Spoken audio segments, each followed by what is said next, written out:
Hola,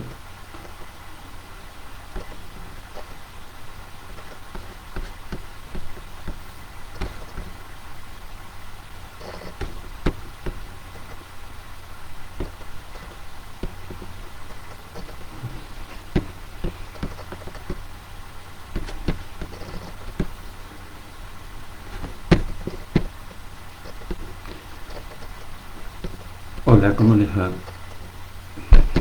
Bueno, vamos a esperar que se conecten y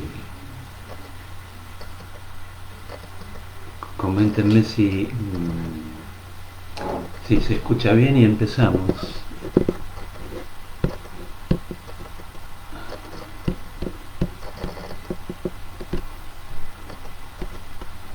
Bueno, espero que ustedes me confirmen que se escucha bien y empezamos.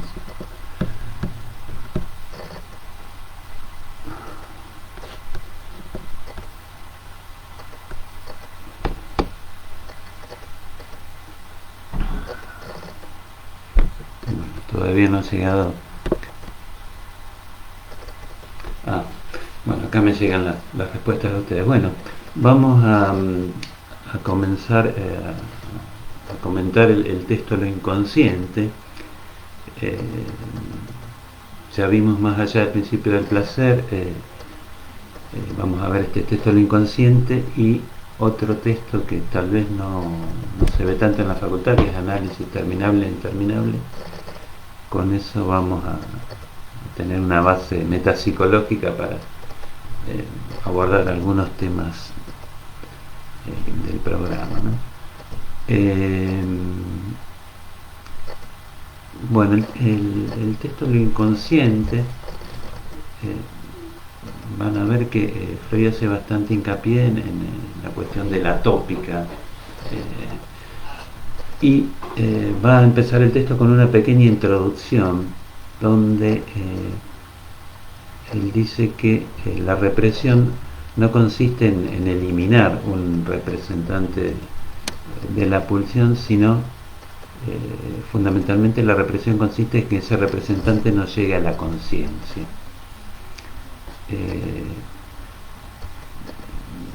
Eso es fundamental, digamos, y ahí utiliza el término representante de la representación, o a veces se traduce como representante representativo.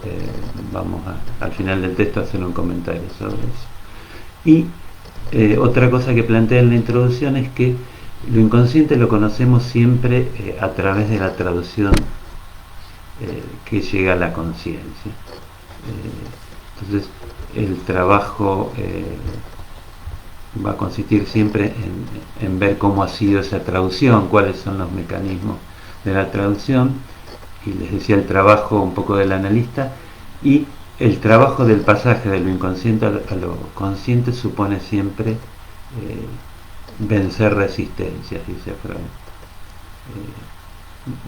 Esto ustedes ya lo pueden pensar con que nunca se va a aparecer directamente, sino que lo inconsciente, como dice Freud, supone ya una traducción, ¿no? Y podríamos agregar a esta introducción algo que ustedes ya conocen, pero que en este texto adquiere mayor importancia, que la pulsión ingresa al aparato a través de un representante. Cuando Freud habla de pulsión, dice, bueno, por un lado tenemos un destino para el representante y otro destino para el afecto, ¿no? Y algo más que agrega Freud en esta introducción es que no todo lo reprimido abarca lo inconsciente es mucho más amplio, ¿no?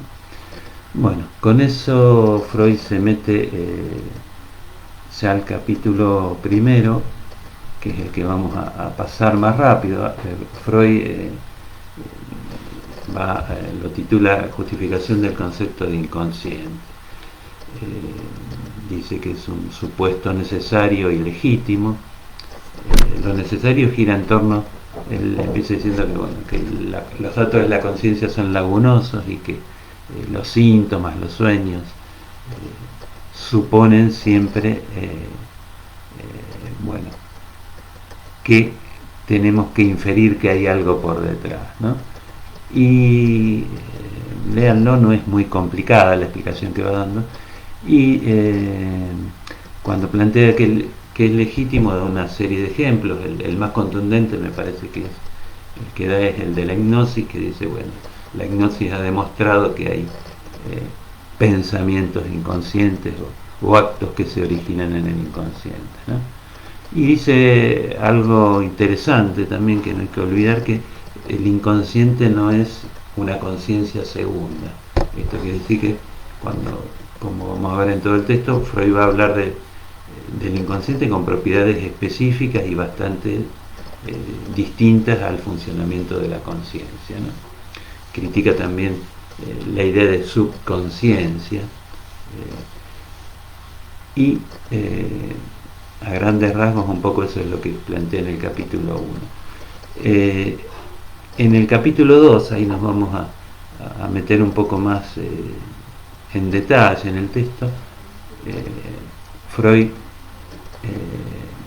lo titula La multivocidad de lo inconsciente y el punto de vista tópico.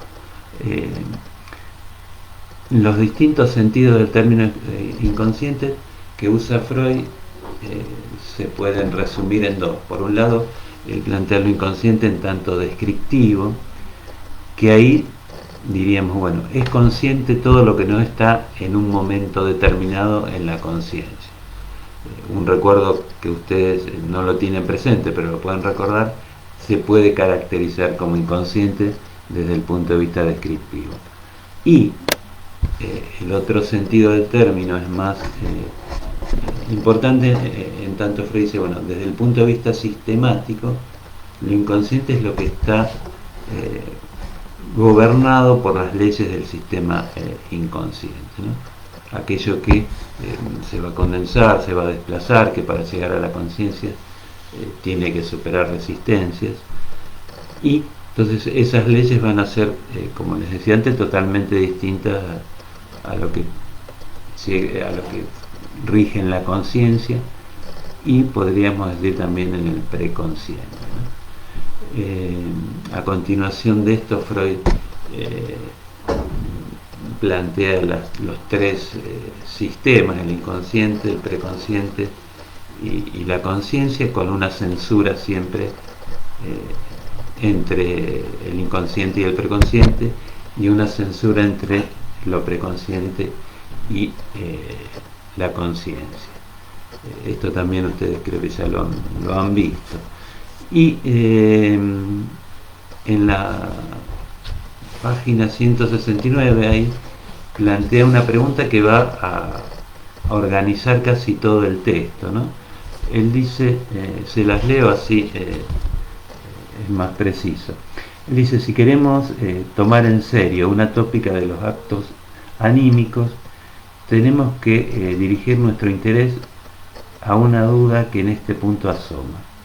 Si un acto psíquico, limitémonos aquí a los que son de la naturaleza de una representación, experimenta la transposición del sistema inconsciente al sistema preconsciente, debemos suponer que se liga a una fijación nueva a la manera de una segunda transcripción de la representación correspondiente, la cual entonces puede contenerse también en una nueva localidad psíquica, subsistiendo además la transcripción originaria inconsciente. Esto es lo que él va a llamar la hipótesis tópica o la hipótesis de la doble inscripción para explicar la represión. Sería que tenemos un representante en el inconsciente, un representante en el preconsciente, y hay dos huellas, digamos, ahí para explicar el trabajo de la represión. Y la otra hipótesis que plantea a continuación es la hipótesis funcional.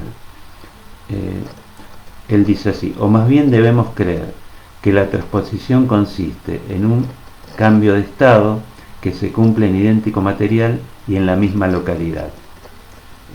Él después dice que esa pregunta puede parecer muy complicada, pero dice es necesaria para entender un poco qué pasa con los procesos anímicos. Entonces Freud va a tratar de dar cuenta de cómo es el pasaje del inconsciente a lo preconsciente, y va a empezar a preguntarse por la hipótesis tópica. Parte de un ejemplo que él dice, bueno, si el analista le comenta al paciente algo que tiene que ver con su inconsciente, podríamos pensar que hay una huella en el inconsciente y esto que el paciente escuchó por parte del analista configura una huella en la conciencia. Ahí tienen las dos representaciones. Entonces Freud dice, apelando a la clínica, que muchas veces cuando se le comunica lo que sería una representación inconsciente al paciente, el paciente dice que no le da mucha importancia, o dice puede ser, pero no se altera nada. Entonces ahí Freud dice, el paciente tiene las dos representaciones, pero la represión sigue funcionando. Para que sea efectivo, dice, este pasaje del inconsciente a lo preconsciente, tiene que haberse vencido las resistencias. Tiene que haber un trabajo con las resistencias, ¿no? En ese sentido, Freud es bastante tajante y dice, bueno, tener escuchado y tener vivenciado son dos cosas distintas. Entonces, dice, bueno, este supuesto de la doble inscripción no lo puede afirmar totalmente, y dice, bueno, quizás dejémoslo en suspenso, quizás más adelante lo podamos resolver. Vamos a ver que después en el capítulo 4 Freud utiliza la hipótesis funcional, y vamos a ver que si bien parece que se inclina más por la hipótesis funcional, es como que tiene que mantener las dos hipótesis para tratar de dar cuenta del trabajo de la represión, y finalmente en el último capítulo va a plantear una tercera hipótesis o una tercera respuesta, ¿no? Que es la que tiene que ver con la idea de representación cosa y representación palabra. Pero bueno, siguiendo el orden del texto, entonces tenemos que Freud empieza con la hipótesis tópica de la doble inscripción y la deja como en suspenso. Lo que también aclara es que esta tópica, en la argumentación que va dando en este capítulo, que esta tópica no tendríamos que ubicarla anatómicamente, ¿no? Que es una tópica que tiene que ver con lo psíquico exclusivamente. Y sigue el texto con el capítulo 3, donde se va a preguntar por los sentimientos inconscientes, o por el término sentimientos inconscientes. Entonces, acá él plantea que la pulsión, como dijimos antes, se descompone entonces en un representante y en el afecto. El término afecto acá lo vamos a tratar de explicar un poco más. Entonces, cuando hablamos del representante de la pulsión, ahí vamos a tener que pensar en la representación, y que la representación supone una carga, supone una huella investida. Entonces, la representación es lo que constituye las huellas, o lo que funciona como huella anémica, como memoria. Y el afecto, dice Freud, sale a la luz como descarga, como sensación, como descarga en el cuerpo, podríamos decir. Y en ese sentido, vamos a ver que no hace memoria. Es como que decimos, bueno, la memoria freudiana tiene que ver con los representantes, con lo que queda reprimido, y el afecto es lo que se descarga. Memoria supone carga, les vuelvo a decir, entonces vamos a plantear que el afecto son sensaciones percibidas por la conciencia. Casi que el representante tiene que ver con esa huella inconsciente, y el afecto entonces con una descarga percibida por la conciencia, ¿no? Entonces el destino del afecto que plantea Freud, o los destinos que plantean, son tres. Por un lado, él dice que cuando tenemos la represión, el afecto puede persistir o se puede mudar, dice Freud, en otro afecto de cualidad distinta. Generalmente se transforma en angustia, dice Freud. Entonces podríamos ahí plantear que, bueno, tenemos una emoción pulsional, se reprime el representante y la carga se transforma y se descarga como angustia, ¿no?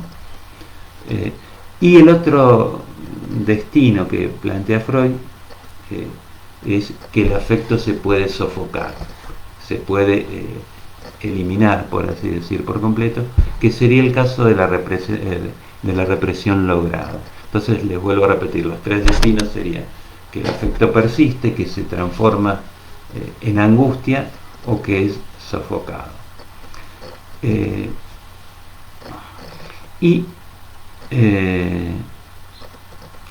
Vamos a hacer bastante hincapié entonces que no hay memoria del afecto. La memoria la constituyen los representantes psíquicos. Entonces Freud se pregunta qué decimos los analistas cuando utilizamos la expresión afectos inconscientes. Él dice, en realidad es el uso lingüístico, pero no es un uso lingüístico, dice, pero no es un uso conceptualmente muy correcto. Dice, no hay afectos inconscientes como hay representaciones o representantes inconscientes. Y él dice que generalmente hablamos de afectos en psicoanálisis después que el trabajo de la represión deriva ese afecto en un representante sustitutivo y parece que el afecto se desprende de ese representante sustitutivo. Ahí hablamos dice de afectos inconscientes, pero en realidad tenemos que tener esta salvedad que lo inconsciente son las representaciones.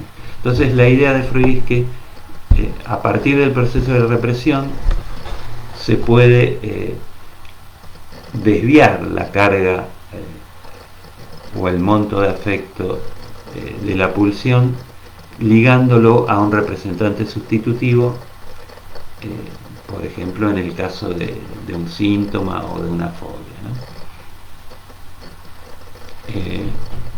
Y es ahí, dice Freud, donde podemos, vía el trabajo asociativo, plantear cuál es el representante primero que quedó reprimido, y ahí hablamos de un afecto inconsciente, pero siempre teniendo en cuenta que si nos ponemos rigurosos, no hay afectos inconscientes como si hay representaciones inconscientes, ¿no?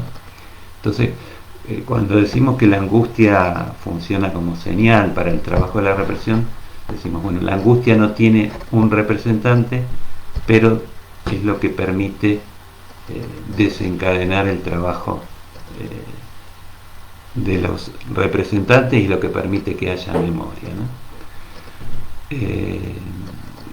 Más o menos entonces esta sería la idea que tiene Freud en cuanto al afecto. Algunos analistas han planteado, para especificar bien el uso del término afecto en psicoanálisis, que quizás tenemos que hablar de afectos en psicoanálisis cuando mencionamos a la angustia, al dolor y al duelo, ¿no? Como si fueran esos específicamente los afectos de los cuales hablamos en psicoanálisis. Les digo esto porque hay toda una selva, digamos, de conceptos psicológicos para hablar de la afectividad, ¿no? En términos freudianos, entonces, sería el monto de afecto que tiene que ver con la pulsión que se descarga en la conciencia, ¿no? Perdón, que se descarga en el cuerpo y es percibido por la conciencia. Entonces, fundamentalmente la idea que se tienen que hacer es que, bueno, no hay memoria del afecto, el afecto es descarga fundamentalmente.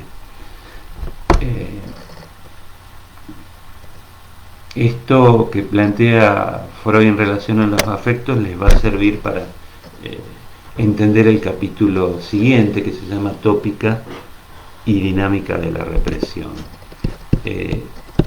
Ahí Freud, como les decía hace un ratito, empieza el capítulo planteando ya la hipótesis funcional. Él dice, bueno, vamos a explicar la represión pensando que hay una moción pulsional y se le quita la investidura preconsciente y conserva la investidura inconsciente. Entonces ahí recuerdan que la hipótesis funcional era una misma representación con un cambio de estado. El cambio de estado sería que se le quita la investidura preconsciente. Es ahí donde Freud hace referencia a que en la representación primordial, me olvidé de decirles que esa investidura preconsciente generalmente Freud dice que funciona después como contrainvestidura en el representante sustitutivo para evitar el ingreso de la representación originaria al preconsciente. Vieron cómo permanentemente, si bien ya está explicando la hipótesis funcional, la hipótesis de la doble inscripción o tópica se le filtra de nuevo, ¿no? De algún modo, porque la contrainvestidura de algún modo, o la representación sustitutiva, está muy ligada a esta idea de la doble inscripción también. Y les había empezado a decir que acá Freud también plantea la idea que en la represión primordial no tenemos todavía una contrainvestidura del lado preconsciente, y la contrainvestidura sería lo que explicaría la represión primordial. Y ahí algunos analistas han planteado, conjugando estos textos de la metapsicología con estos textos de Freud, que la fuerza o la contrainvestidura de la represión primordial tendría que ver con la barrera del incesto, o con la ley de prohibición del incesto, ¿no? Eso lo han fundamentalmente con esta idea freudiana de los dos tiempos de la elección de objeto, y en el medio el funcionamiento de la ley de la prohibición del incesto. Entonces sitúan ahí la contrainvestidura en la represión primordial por el lado de la prohibición del incesto. Esa es una lectura así bastante general que se ha hecho, ¿no?, para explicar este tema. Y después de esto, Freud se pone a dar cuenta de la dinámica y la tópica, como él dice, en las distintas estructuras. Empieza planteando, fundamentalmente describe qué pasa en la fobia. Él dice que hay un primer paso que consiste en que se le sustrae la investidura preconsciente a una moción pulsional que puede ser peligrosa, y se produce una descarga de la investidura inconsciente como angustia. Freud dice, bueno, por la repetición de este primer paso se genera lo que se llama el segundo paso, y se genera la representación sustitutiva. Ahí tenemos que la investidura preconsciente que se le había sustraído a esa moción pulsional viene a funcionar como contrainvestidura, y la investidura inconsciente se descarga como angustia, pero en relación a la satisfacción sustitutiva, ¿no? Esa emoción pulsional, por ejemplo, en la fobia en relación al caballo, la fobia de Juanito, bueno, se descarga esa angustia en relación al representante sustitutivo, que sería el caballo, ¿no? Y el tercer paso, dice Freud, repite el segundo de manera más ampliada, donde a partir de esa representación sustitutiva se arma toda una serie de representantes que funcionan como representantes sustitutivos, lo que ustedes saben que Freud llama la muralla fóbica. Ahí esto les viene bien para pensar la clínica, es casi el átomo lógico de cómo piensa Freud los síntomas. Tengan en cuenta también que Freud dice, bueno, el primer paso por la repetición, el segundo paso supone que se pone en juego la repetición, y el tercer paso repite nuevamente el segundo paso. Ahí Freud introduce, todavía no había hablado en este texto de más allá del principio del placer, pero introduce la repetición como eso que está pulsando permanentemente, ¿no? Acá pueden ver como lo que decíamos cuando leíamos más allá del principio del placer, que primero está el mecanismo de la repetición y la represión se tiene que ir acomodando, ¿no? Hay algo que insiste, que se repite, que tiene que ver con lo pulsional y tiene que ver con el trabajo de la memoria también, ¿no? Como habíamos dicho. En relación a la histeria de conversión, Freud dice, bueno, que el primer paso sería la constitución casi del síntoma, y entonces la investidura inconsciente se descargaría plenamente en el síntoma, y la preconsciente también vendría a inervar el síntoma, y lo que agrega Freud es como que a partir de este síntoma de conversión se conjugan fundamentalmente un deseo de castigo y de punición, y podríamos decir que el síntoma funciona ahí como entonces representación sustitutiva, en el sentido que articula el deseo y articula el retorno de lo reprimido también, ¿no? Hay prohibición y al mismo tiempo satisfacción sustitutiva, podríamos decir. Y después comenta la neurosis obsesiva, fundamentalmente con la idea de la formación reactiva. Ustedes saben que la formación reactiva sería como ante la emergencia de un deseo, de una emoción pulsional, una fuerza contraria, una prohibición, podríamos decirlo esquemáticamente, y que esa formación reactiva empieza a funcionar como formación sustitutiva, en el sentido que, bueno, también está la prohibición, pero en esa prohibición se filtra también el deseo y la transgresión de esa prohibición, ¿no?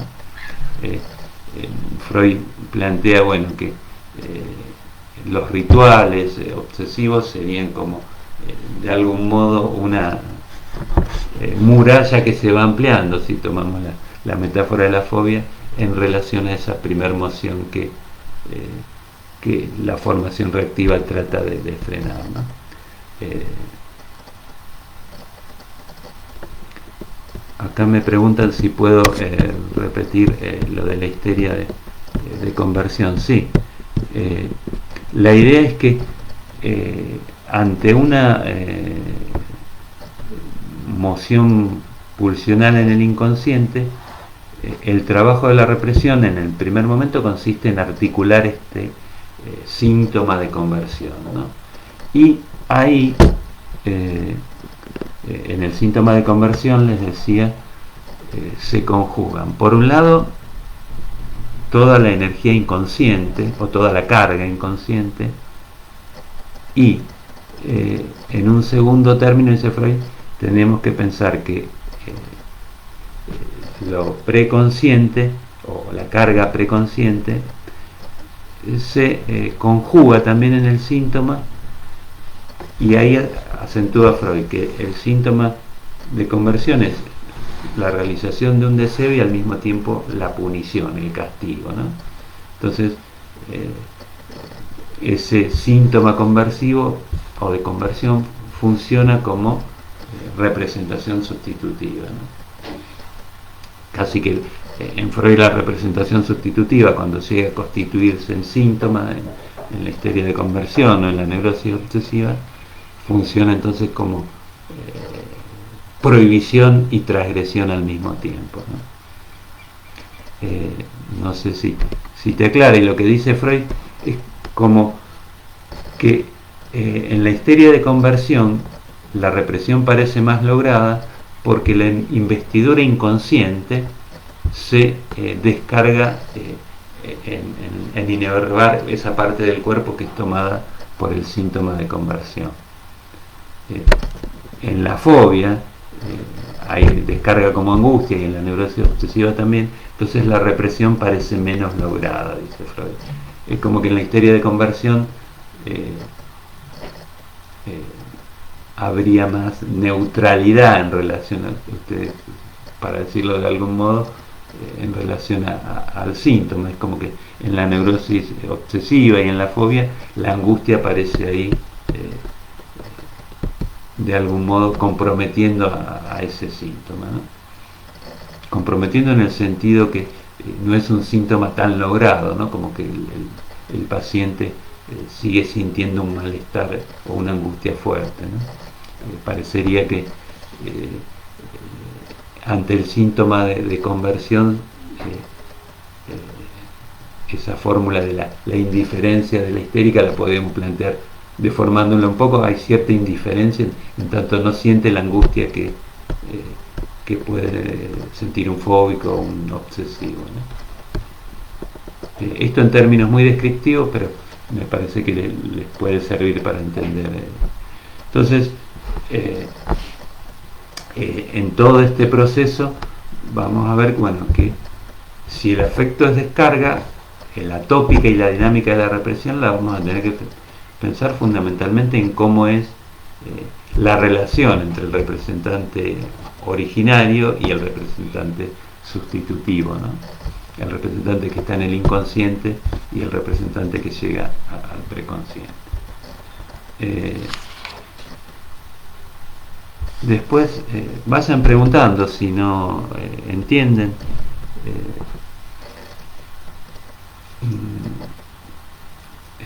Después de esto, Freud comenta las particularidades del sistema inconsciente. Ahí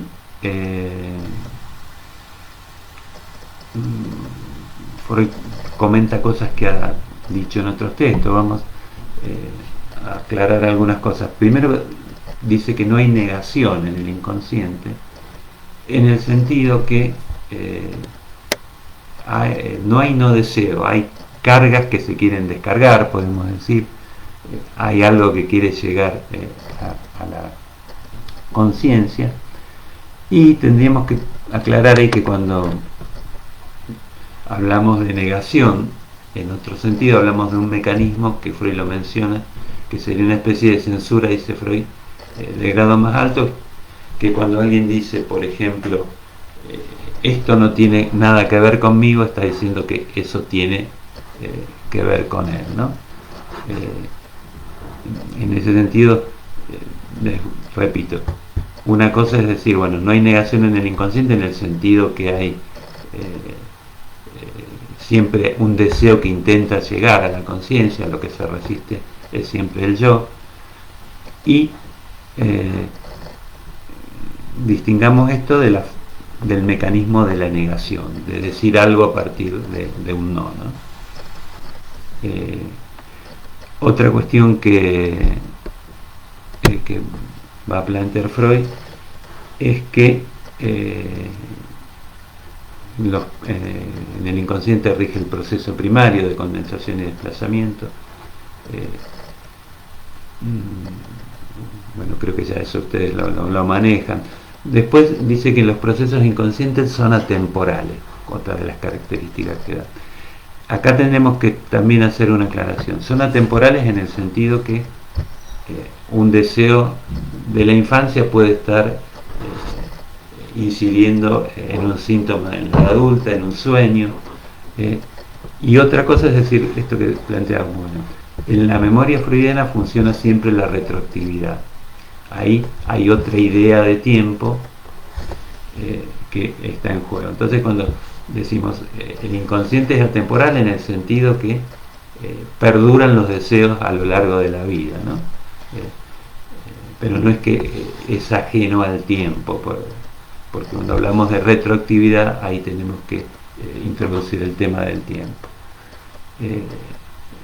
En todo caso, eso, si no queda claro, pregúntenlo también, después al final lo vamos viendo. Y otra de las características que dice es que en el inconsciente predomina la realidad psíquica por sobre la realidad exterior, ¿no? Eso también creo que lo manejan. En todo caso, cuando hablamos de realidad psíquica tenemos que hablar también de prohibición del incesto, del pasaje por el Edipo. Todo eso constituye la realidad psíquica, ¿no? Bueno, llegamos al capítulo 6, donde Freud se va a volver a preguntar entonces por el comercio entre los dos sistemas, y acá el punto central es la idea de retoños. Dice Freud que hay algunas instancias, fundamentalmente las fantasías y las formaciones sustitutivas, que tienen todas las cualidades de lo preconsciente, tienen cierta organización, cierta coherencia, pero tienen un origen inconsciente. Dice, son como mestizos, dice Freud, haciendo una comparación ahí. Si bien parecerían que uno podría ubicarlo como formaciones en el preconsciente, tienen un origen en el inconsciente, y en ese sentido a veces funcionan como contrainvestidura, en el sentido que, bueno, una moción pulsional llega a la conciencia a través de estas fantasías o de estas formaciones sustitutivas y consolida, digamos, la represión, pero como decíamos en el caso del síntoma, es represión y al mismo tiempo satisfacción, ¿no? O es prohibición y transgresión, ¿no?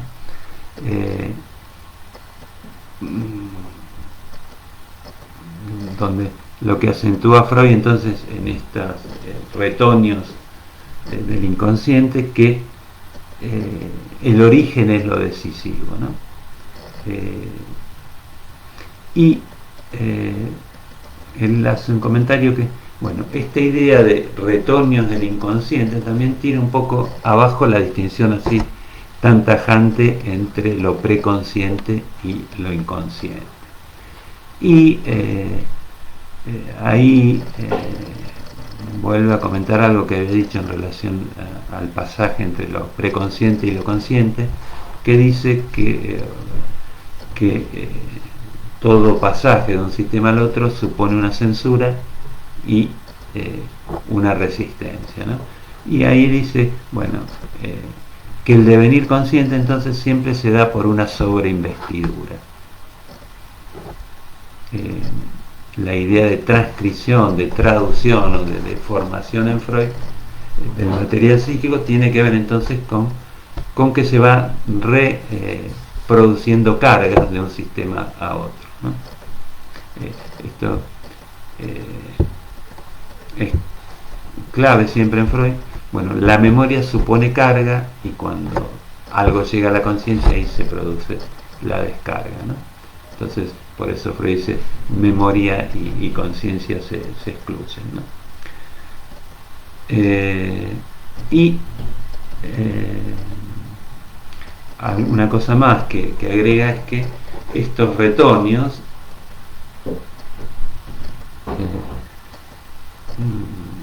generalmente refuerzan, dice, aspiraciones del yo, como que hay una conjunción a lo mejor entre alguna aspiración yoica y estos retoños del inconsciente. Ubíquense que hay fantasías que se ponen en la misma línea o en la misma dirección que una aspiración del yo, pero podríamos decir lo contrario también, que hay aspiraciones del yo que tienen que ver fundamentalmente con estos retoños que vienen de lo inconsciente, ¿no? Bueno, y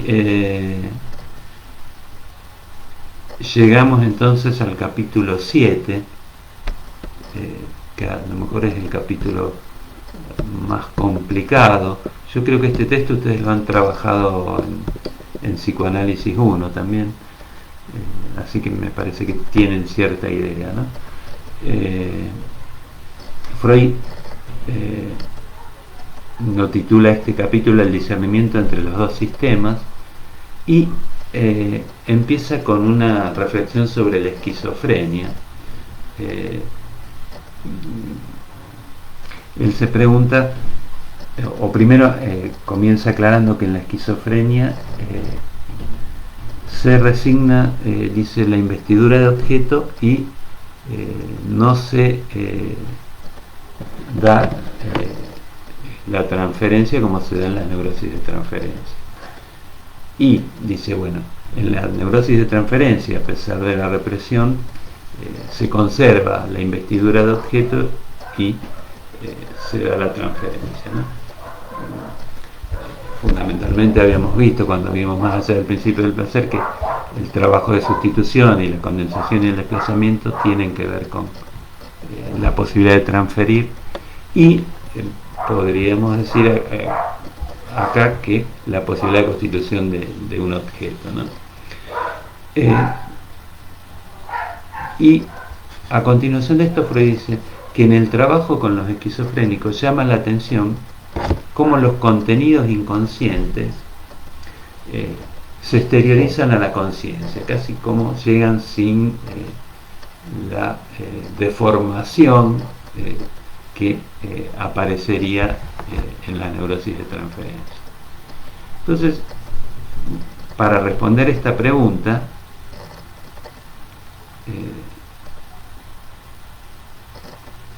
él recurre a la clínica y empieza a enumerar 2 o 3 ejemplos donde destaca que en el esquizofrénico predomina un lenguaje amanerado, un lenguaje, dice, difícil de entender, y generalmente hay referencias al cuerpo. Él compara estas referencias al cuerpo con cierta cuestión hipocondríaca y da un ejemplo, vamos a comentar uno, son varios los que da, donde de una esquizofrénica que se queja de que después de una pelea con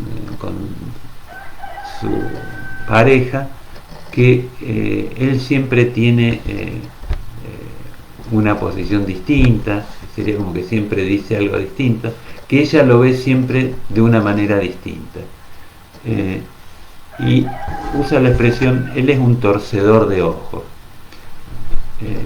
que él la hace, le desvía la mirada o le hace torcer los ojos, ¿no? Y este dicho va acompañado de ciertas sensaciones corporales. La paciente dice sentir que tiene los ojos desviados, ¿no? A esto Freud lo llama entonces lenguaje de órgano, y le llama la atención, o lo compara con un síntoma histérico, en donde dice, bueno, la histérica hubiera hecho una crisis, hubiera desviado los ojos, pero esta paciente lo dice, ¿no? Y dice que siente algo en el cuerpo. Entonces, lo que Freud se empieza a preguntar acá es que predomina entonces este lenguaje de órgano, y donde lo que nota Freud es que él dice, las palabras empiezan a ser tramitadas como si fueran cosas. Como que no hay metáfora, podríamos decir ahí, ¿no? Entonces él ahí plantea una tercera hipótesis y dice, bueno, tendríamos que pensar que una representación objeto se descompone entre una representación cosa y una representación palabra. La representación cosa correspondería a lo inconsciente y la representación palabra a lo preconsciente. Entonces, él, volviendo a este ejemplo de la mirada torcida, de los ojos torcidos, ahí lo que plantea es que se condensa, digamos, y se desplaza casi, para decirlo en términos lingüísticos, el significante y el significado como un todo. No hay separación entre el plano significante y el plano significado, ¿no? Entonces él dice que en el inconsciente habría entonces representaciones cosa y en el preconsciente representación palabra. Entonces él dice, bueno, el pasaje entre lo inconsciente podríamos explicarlo como que la representación inconsciente sería la representación cosa y se le sumaría la representación palabra y ya estaríamos en lo preconsciente. Entonces no sé si lo han leído, a lo mejor les resulta claro, si no, la idea es que Freud plantea, bueno, lo que fue procesado en el inconsciente como cosa es procesado o se le agrega la representación palabra, es procesado como palabra en el preconsciente. Y ahí empieza a plantearse una serie de dudas. Dice, lo primero que dice, bueno, tal vez habría que pensar que en la esquizofrenia funciona algo distinto a la represión, un mecanismo distinto. Y podríamos pensar que en la esquizofrenia, entonces, si hay un mecanismo distinto, el camino o el síntoma esquizofrénico sería como un intento de volver a la investidura de objeto a partir de las palabras. Es como que si en las neurosis de transferencia plantea un camino desde el inconsciente para llegar a la conciencia, acá parece que plantea como un camino regrediente, dice Freud. Es como que el delirio sería un intento de restituir, de volver a conectar la representación palabra con la representación cosa. Y acá a lo mejor podemos explicar un poco más. Cuando Freud habla de representación cosa, entonces tendríamos que pensar casi en que la representación cosa sería la posibilidad de tramitar algo a partir de la separación entre el significante y el significado y que se puedan condensar y desplazar las palabras y no todo el signo completo, que se pueda condensar y desplazar el significante, ¿no? En ese sentido hay como dos lingüísticas en Freud, perdón. Una que tiene que ver con esto que les decía recién, que hablar de cosa y de representación palabra implica hablar de distintas legalidades.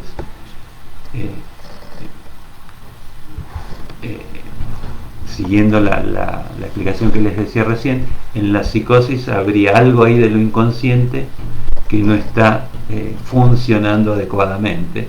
Podríamos decir que, bueno, no hay condensación y desplazamiento como si decimos en la neurosis de transferencia, no hay metáfora, si ustedes quieren, y en ese sentido decimos, bueno, las palabras son tramitadas como cosas porque no se puede hacer no se puede poner en marcha esta lógica, ¿no?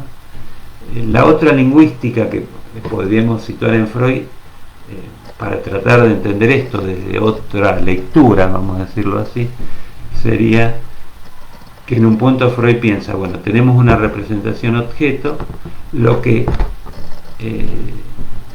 tiene que ver con la imagen visual,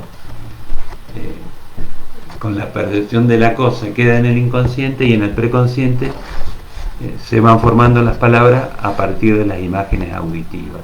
Les digo esto porque es algo que aparece después en un anexo en el texto, y en algunos textos de Freud aparece esta idea de, bueno, lo que ingresa por el polo, por la cuestión visual queda como cosa, y lo que queda ingresa auditivamente sería la palabra. Me parece que la primera lectura que les decía, que apunta más a cuál es la lógica que impera en el inconsciente, y cuál es la lógica entonces que supone el inconsciente para las neurosis y cuál para la psicosis, permite entender un poco mejor esta idea de que en la esquizofrenia las palabras son tomadas como cosas. Podemos decir los signos son tomados como cosas, ¿no? Esa sería, fíjense que la paciente dice, me torció los ojos, y siente los ojos torcidos, como que eso no puede ser leído metafóricamente, ¿no? Bueno, entonces esta sería la tercera hipótesis, la de representación cosa y representación palabra, y yo les sugería dos maneras de leerla, ¿no? Entonces, haciendo un recorrido fundamental, cuando pensamos entonces entre el pasaje de lo inconsciente a lo consciente, tendríamos que ver estas tres hipótesis, la tópica, la funcional y la de representación cosa y representación palabra, y tratar entonces de entender qué lógica le trata de imprimir Freud a este pasaje de lo inconsciente a lo preconsciente o a lo consciente, ¿no? Ahí es donde ustedes pueden también pesquisar lo que veíamos de la estructura en las primeras clases del año, ¿no? Cuando hablamos de la estructura en Freud. Bueno, acá leo una pregunta de ustedes que me dicen en qué texto está. Bueno, se las respondo tarde, es el texto de lo inconsciente, ¿no?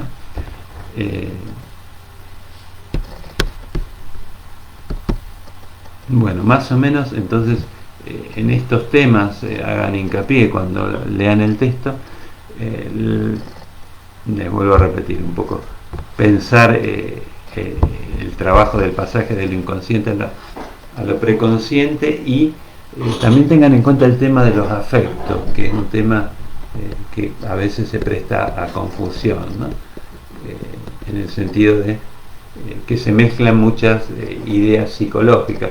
Cuando Freud habla de afecto, habla fundamentalmente de la descarga de la emoción pulsional a partir de la represión, ¿no?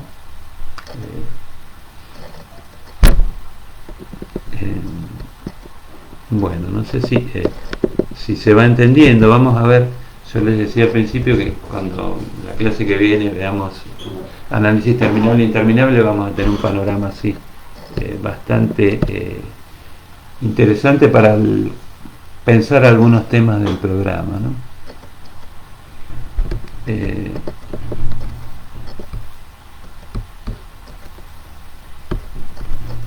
Bueno, vayan preguntando si les quedó alguna duda, si hubo algo que no se entendió.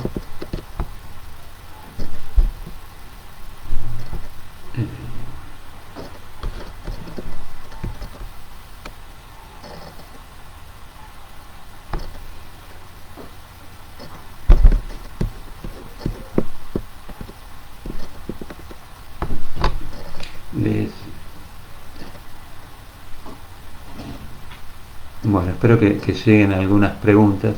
Les comento mientras tanto que en las comisiones les habrán dicho los 4 temas que tienen que desarrollar para el trabajo integrador, que para el trabajo integrador sí son los 4 temas, ¿no? Que tienen que ir haciendo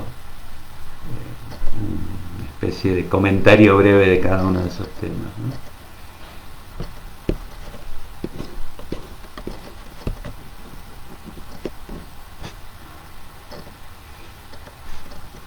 y los que van a hacer la promoción pueden hacen otro escrito sobre un tema que ustedes elijan, que puede ser cualquier tema del programa o uno de estos temas que ya han trabajado para el trabajo integrado.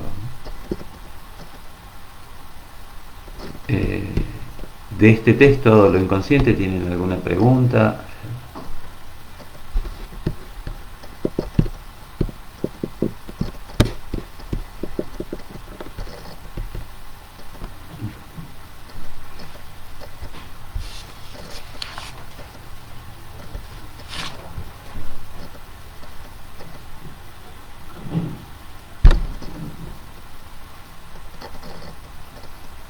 Bueno,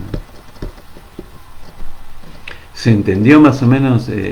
Fue un comentario bastante lineal del texto. Quizás lo más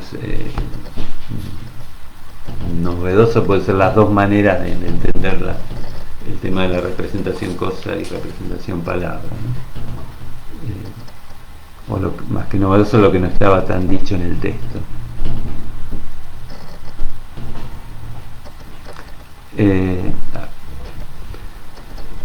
Acá Abril me pregunta si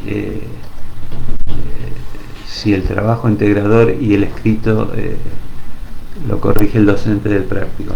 Mira, en principio sí, por ahí lo que yo tenía pensado, algunos corregirlos yo, pero en general lo van a corregir el docente de cada comisión al cual ustedes le entregan el trabajo, ¿no? Quizás veré algunos yo para ver qué han escrito.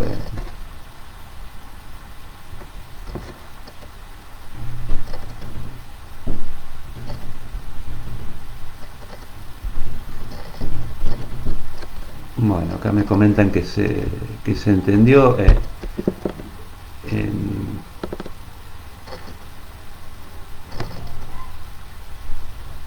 Para la clase que viene vamos a trabajar análisis terminable e interminable.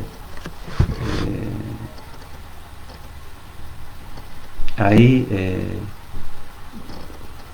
es donde Freud habla sobre la supuesta normalidad psíquica y la define como una ficción ideal, ¿no?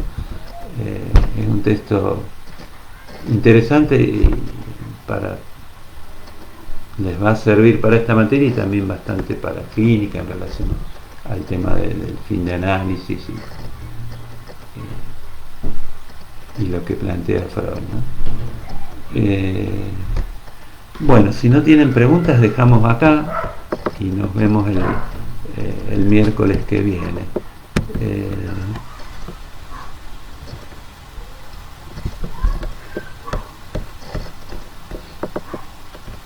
Bueno, espero un ratito más a ver si hay alguna pregunta más.